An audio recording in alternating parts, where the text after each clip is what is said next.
আসসালামু আলাইকুম everyone, welcome to আজমেরিজ kitchen. আজকের পর্বে আমি এই মজাদার কেকটা তৈরি করব। এটাকে আপনারা লালমোহন অথবা গোলাপ জামুন কেক বলতে পারেন। এই কেকটা তৈরি করার জন্য প্রথমেই আমরা একটা বোলে সব ভেজা উপকরণগুলোকে একসাথে করে নেব। প্রথমেই আমরা নিয়ে নিচ্ছি আধা কাপ পরিমাণ প্লেন ইয়োগার্ট মানে টক দই, আধা কাপ এবং আরও 2 টেবিল চামচ পরিমাণ দুধ, নিয়ে নিব 3 টেবিল চামচ পরিমাণ চিনি। চিনিটা এখানে নেওয়া হচ্ছে যেন ভেজা উপকরণগুলোর সাথে চিনিটা ভালো করে মিলে যায়। তারপর দিয়ে দিব 1/3 কাপ পরিমাণ ঘি অথবা বাটার।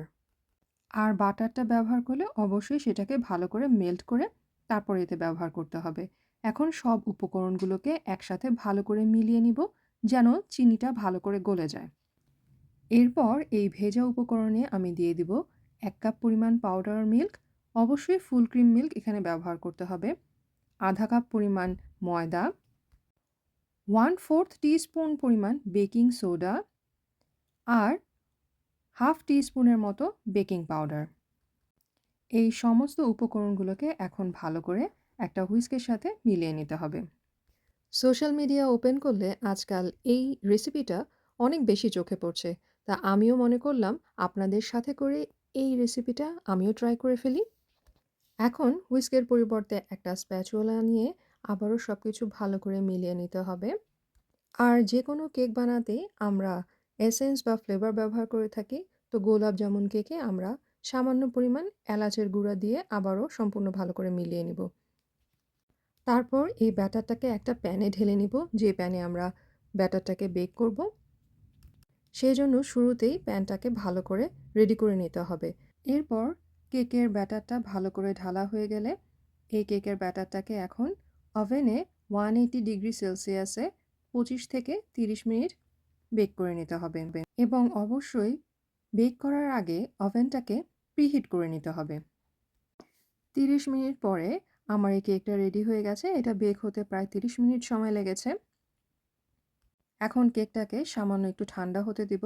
অন্যদিকে আমরা একটা পাত্রে 1 কাপ পরিমাণ চিনি নিয়ে নিব আর সঙ্গে দিয়ে দিব 1 কাপ পরিমাণ পানি। আপনারা চাইলে 1 কাপ পরিমাণ চিনির পরিবর্তে 3/4 কাপ পরিমাণ চিনি এখানে দিয়ে দিতে পারেন। আর ফ্লেভারের জন্য আমি এতে অ্যাড করে দিলাম একটা এলাচ। এখন এটাকে নেড়ে চেড়ে ফুটিয়ে নিতে হবে। আর ফুটে উঠলেই এটাকে চুলো থেকে নামিয়ে নিতে হবে। আর 5 থেকে 7 মিনিটের জন্য রেখে এটাকে ঠান্ডা করে নিতে হবে। এখন কেকের মোল্ড থেকে কেকটাকে বের করে আমরা যেই পাত্রে সার্ভ করব সেই পাত্রে নিয়ে নিব।